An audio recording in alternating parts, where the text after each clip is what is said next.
Hello everyone, welcome to किन studies. आज है 11 सितंबर। स्टार्ट करते हैं आज के एमसीक्यू क्वेश्चंस। आज का फर्स्ट क्वेश्चन है अर्गचित 002 which was recently seen in the news is the name of which of these. आपसे पूछा जा रहा है अर्गचित 002 जो हाल ही में खबरों में था वो इनमें से क्या है। आपके ऑप्शंस हैं meteorite, anti missile system of Israel, spyware या फिर डॉर्फ प्लैनेट। और इस क्वेश्चन में आपका करेक्ट ऑप्शन हो जाएगा ऑप्शन ए, ये एक मेटेरॉइड है। तो यहाँ आप देख सकते हैं अर्गचिस 002 is an ancient andesite meteorite and it was discovered in the Ergchich region of the Sahara Desert in Algeria. इसके बारे में बात करें तो it contains a high abundance of lead 206 and lead 207 as well as relatively large amount of undecayed uranium 238 and uranium 235. इसके साथ ही अगर andesite की बात करें तो क्योंकि ये प्राचीन एंडेसाइट उल्कापिंड है तो ये पृथ्वी पर जो सबसे पुराना ज्ञात ज्वालामुखी चट्टान है ये वो माना जाता है। बढ़ते हैं नेक्स्ट क्वेश्चन की ओर। Project Naman which was seen in the news was launched by which of the following. आपसे पूछा जा रहा है प्रोजेक्ट नमन जो हाल ही में खबरों में था इनमें से किसके द्वारा वो लॉन्च किया गया है। आपके ऑप्शंस हैं ministry of education, NITI Aayog, Indian army या फिर ministry of skill development and entrepreneurship.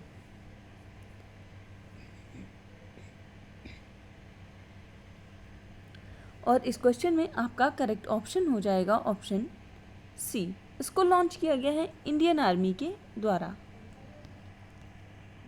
तो यहाँ आप देख सकते हैं army launches project Naman for welfare of ex serviceman कीन ऑफ मार्टियर्स।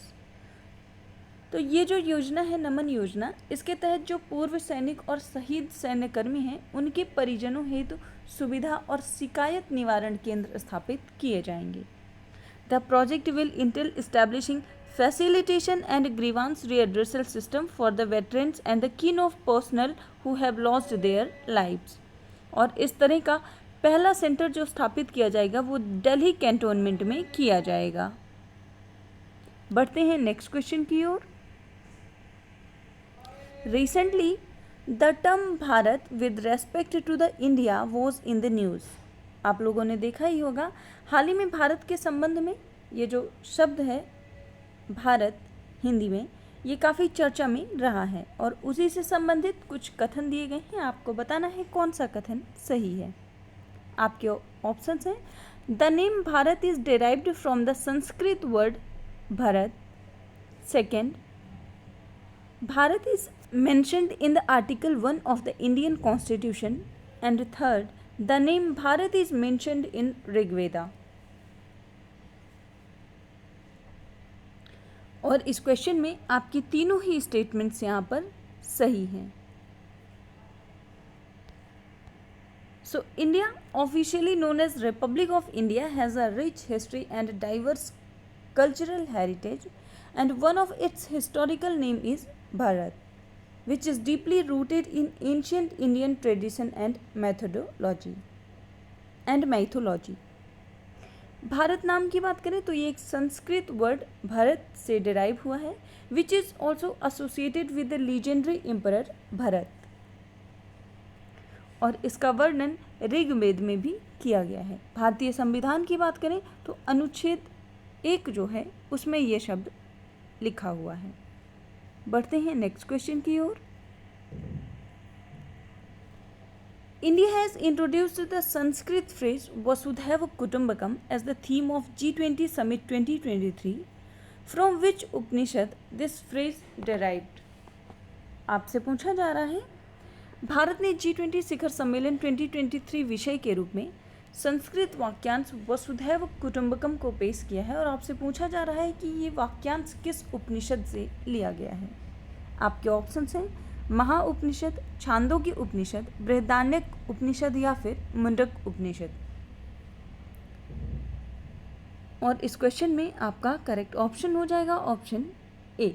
वसुधैव कुटुंबकम जो वाक्यांश लिया गया है ये महाउपनिषद से लिया गया है, यहाँ आप देख सकते हैं।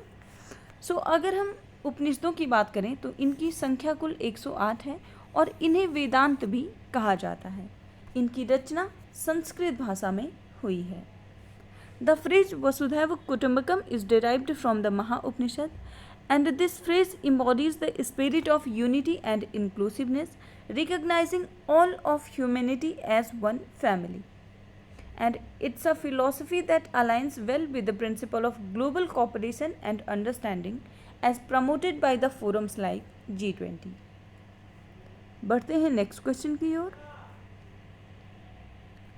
Which country will host the G20 summit in 2024?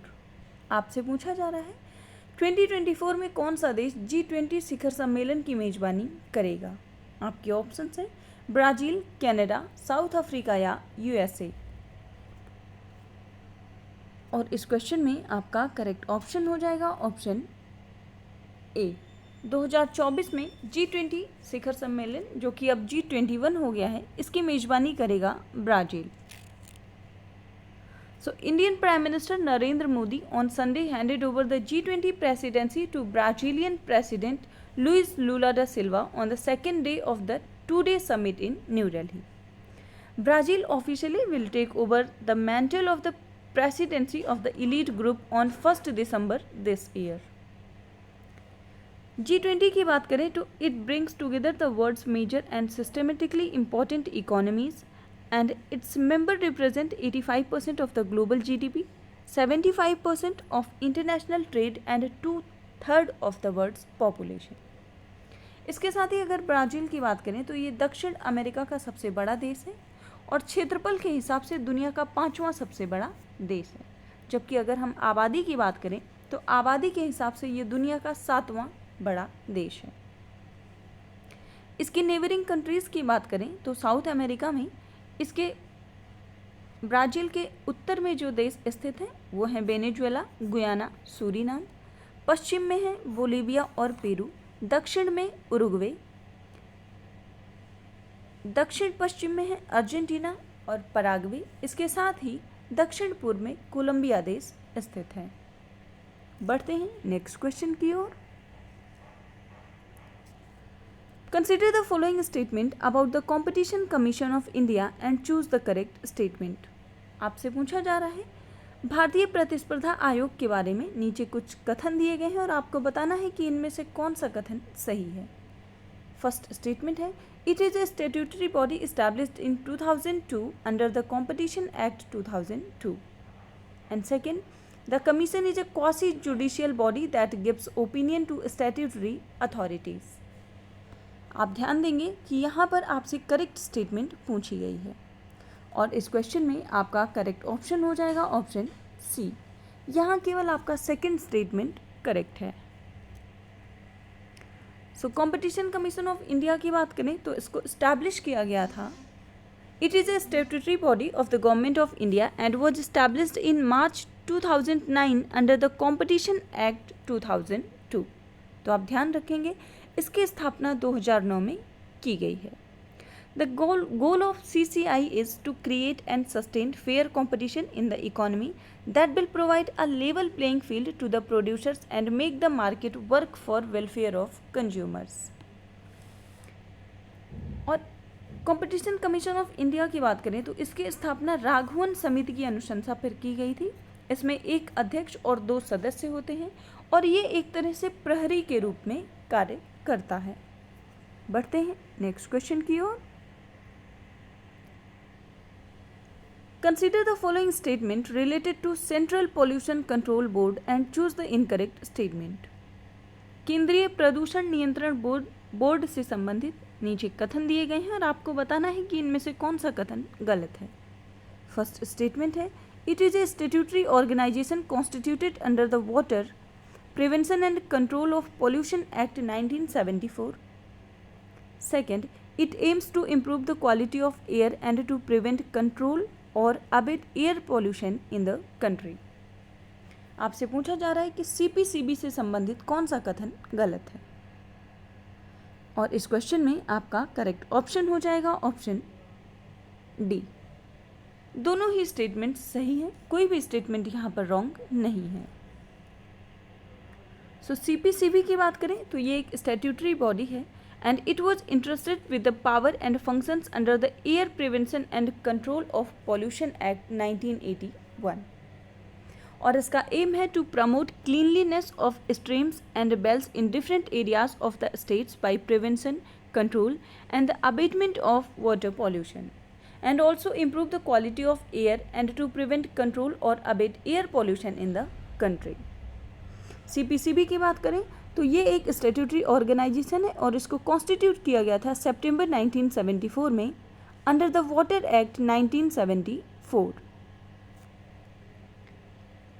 तो आपने देखा कि CPCB का जो उद्देश्य है या उसके जो कार्य हैं उनमें यह है कि जल प्रदूषण को रोकना, उसे नियंत्रित करना, इसके साथ ही वायु गुणवत्ता में सुधार करना है, और इस बोर्ड में अधिकतम 5 अधिकारी हो सकते हैं। CPCB के वर्तमान समय में अध्यक्ष की बात करें तो श्री तन्मय कुमार ये CPCB के अध्यक्ष हैं। आज के करंट अफेयर सेशन में इतना ही। धन्यवाद।